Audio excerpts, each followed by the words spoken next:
Hospitali yetu ilianza kutoa huduma mwaka 2022, lakini kwa kipindi chote hicho tulikuwa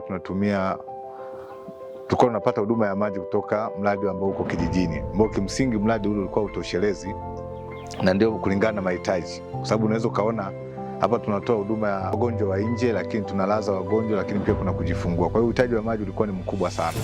Hata hivyo tulifanya jitihada za kuchimba kisima kwa kutumia mapato ya ndani, lakini pia kisima kile hakikuweza kutoa maji ya kutosha, na mwisho wa siku pia tulikuwa bado tunaendelea kupata na changamoto ya upatikanaji wa maji. Lakini kwa sasa kwa kweli tunashukuru Eliko Foundation kwa sababu ndani ya muda mfupi wameleta mradi wa maji ambao wametuchimbia kisima, wamejenga tank laser, lakini pia wameweka tank la lita 10,000. Naamini kupitia huu mradi sasa changamoto ya maji kwenye hospitali yetu inaenda kuwa historia.